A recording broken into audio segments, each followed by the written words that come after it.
I don't think it's a surprise to hear that war has devastating effects on a country's economy as well.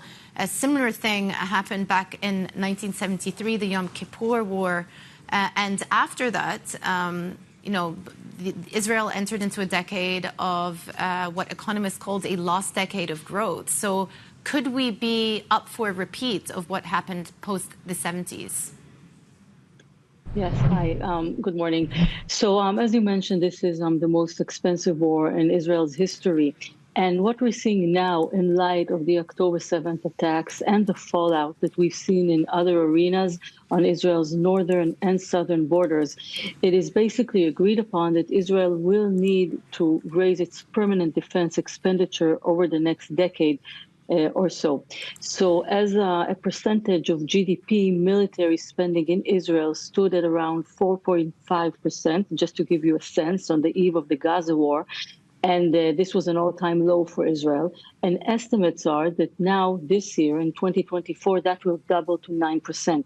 And one big question is how much Israel will have to spend every year on its security moving forward for the next decade or so, and how Israel can make sure that that spending is sustainable, that this addition to the defense expenditure is possible. And as you mentioned, for many, this is reminiscent to Israel's position after the Yom Kippur War in 1973, when Israel was attacked by Syria and by Egypt, and it was a surprise then as it was on October 7th. And I would say that the national trauma fed the sense that there is an urgent need for more preparations then, and that is the same thing that is happening now. The Israeli economy is very different today than it was 50 years ago. It is a lot more global. It has a GDP per capita that surpasses the UK and Japan and France. So the outcome won't necessarily be the same, and the concerns are not necessarily the same. But there is a fear that this too will impact the economy over the next few years in a way that can be even dangerous if you ask some economists. Yeah, and just, very quickly, what sort of impact could that have on the all-important tech sector in Israel?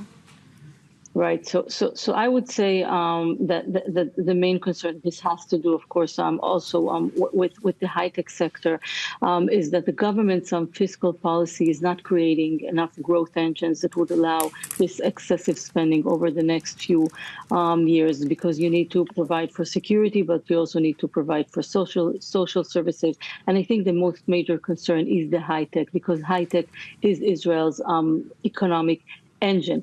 And I would say that what Israel is or should be thinking about now is the ability of the sector to keep securing foreign investment, to keep making sure that Israel remains a hub for both international high-tech giants and for local startups.